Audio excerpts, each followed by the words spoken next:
Well, hello, ladies and gentlemen. You found Flashpoint Radio. I am your host, Jay-Z, and I thank you for joining me. It's been well over a month since my last report. I do this quite often. I get busy with life, with work, with my daughter, and I kind of put this in the back burner. Well, I've gotten tired of yelling at myself, talking to myself, and trying to explain tyranny and the globalist agenda to my one-year-old. So I decided to turn the camera back on and start talking to, well, a computer screen and anyone who wants to listen again. So I thank you for tuning in. Remember, there are links to everything I cover here on Flashpoint Radio in the description below. Please subscribe if you haven't already. Let's get right to it. I don't have much time. With July 4th coming up this Thursday, I thought I would point you to this article from Eric Peters Auto, Automobiles, Motorcycles, and Libertarian Politics. Not sure how all those come together, but if that's what he's passionate about, more props to you. Turn your back on this 4th of July. Now, I know that may sound stunning or something that no one can possibly bring themselves to do, but do we really live under the independence that our forefathers fought for and that they declared in 1776? Read this article. Decide for yourself whether or not you should salute, whether you should celebrate this 4th of July with fireworks, barbecue, and beer, or if you should just simply be with your family, enjoy the freedoms you still have, but use that time to spread truth and spread the encroachment our government is making on our everyday lives. We're going to touch on a few subjects this evening that have been in the news as of late since my last report. The first one being the NSA and Edward Snowden.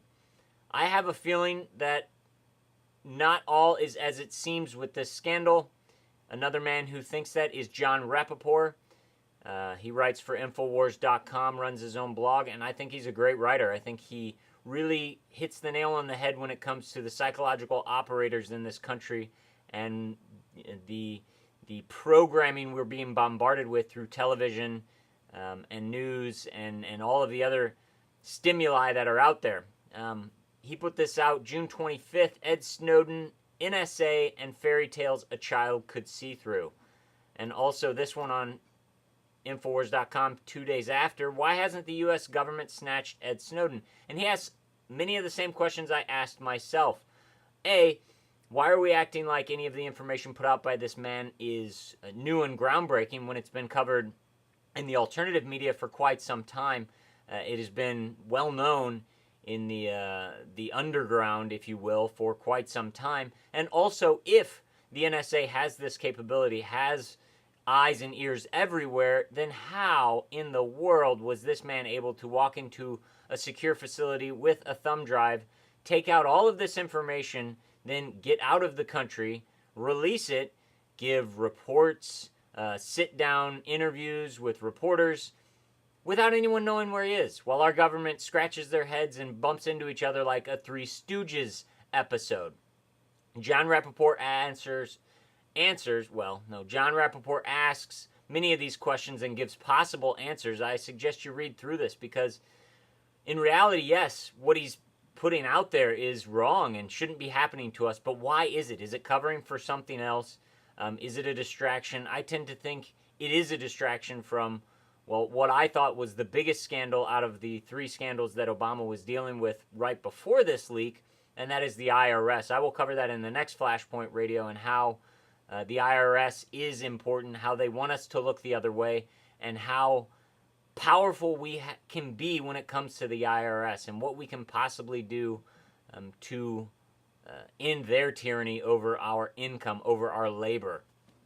But read these articles. John Rappaport, he knows what's going on, man. I tell you what, he is a great writer. I suggest you follow him over at nomorefakenews.com. That is his website where he collates all of his writings. On to the next topic.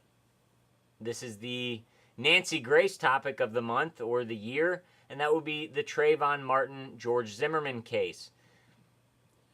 Once the trial started, I didn't pay any attention. I just didn't want to. I thought it was simply a, popular culture story pushed out into the media to get people riled up and to, take our minds and our thoughts away from Benghazi and the IRS and NSA and spying on AP reporters.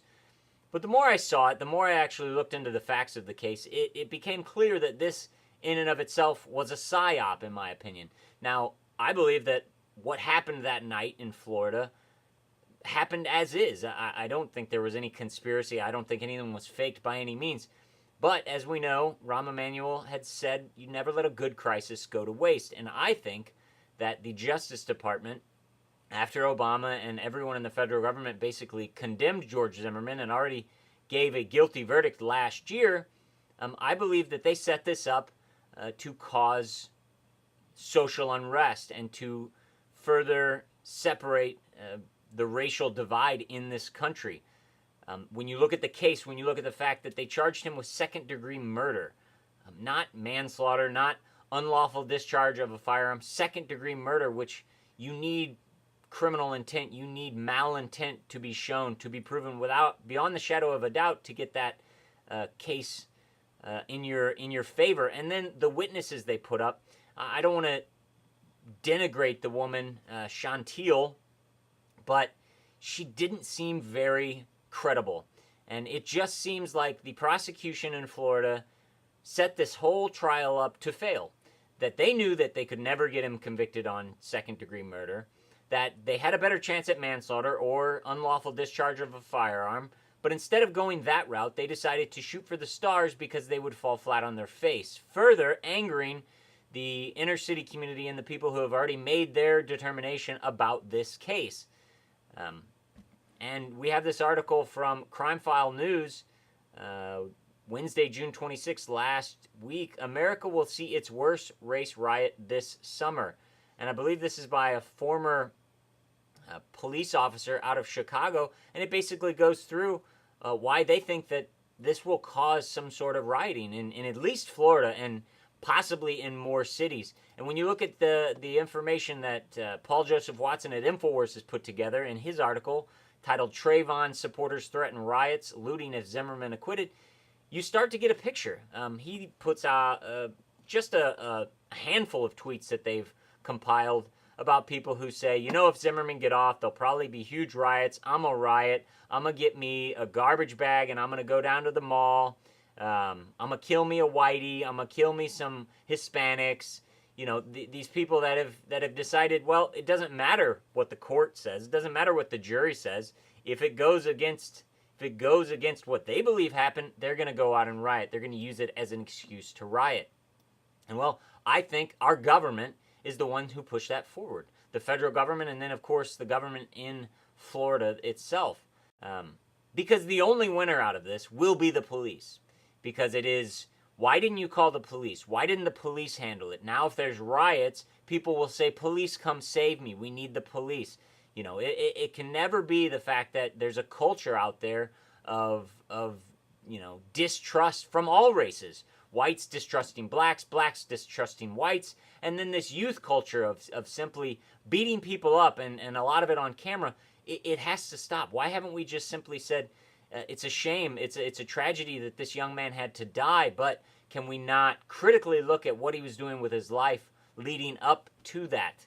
And another article on the same vein has some video from CNN.com. Sanford police chief fears violence in response to Zimmerman verdict.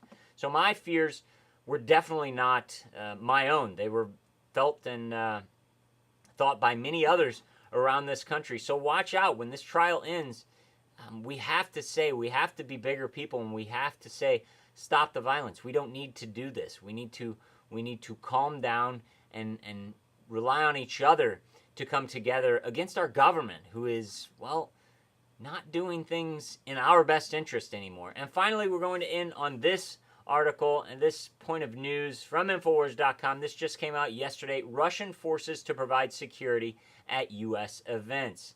Well, it turns out that the Russian Emergency Situations Ministry has signed a deal with FEMA to provide, well, experts and then also Russian troops, Russian security at mass events in the United States, something that clearly goes against posse comitatus. We covered last year when Russian troops were participating in drills in Colorado Springs, Colorado. That happened. That was real. This is real. This is a press release. This is real. FEMA, oh, those FEMA, lovely FEMA, making deals with Russian security to provide security at events in the United States and after, of course, natural disasters. And when you couple that with this from today, China to join Russia for largest naval drills with foreign partner, you have to ask yourself, are they really our enemies? When John McCain talks a big game about how Russia's trying to cause feuds between our countries with the Edward Snowden thing, are they really? Or is it the fact that there are no countries anymore? Is it the fact that the globalists, the bankers, the central banks run the globe, all of it, and all the countries work for the same people? China works with Russia, Russia works with us, China works with us, and all that has to happen is one event. Maybe say a giant riot started off by a not guilty or an acquittal verdict in the George Zimmerman case. And who knows, maybe they'll have to call in Russian troops. Now, I seriously doubt that would ever happen, but you have to watch. You have to think about these things, because when FEMA and Russia get together and actually put it in the news, write it down on paper that they're going to bring Russian troops onto U.S. soil, you have to question what has happened to our country. Question that coming this 4th of July, because what has happened to our country? Do we still have a country? Do we still have sovereignty? Are you a citizen with inalienable rights, or are you a civilian? Which a civilian is what an occupying military force calls the indigenous people. Our police, our military treat us like civilians. I say we are citizens with rights to defend ourselves, no matter who comes after us. Jay-Z signing off for Flashpoint Radio, saying it's good to be back. Come see me next time. Keep your eyes to the sky, and God bless.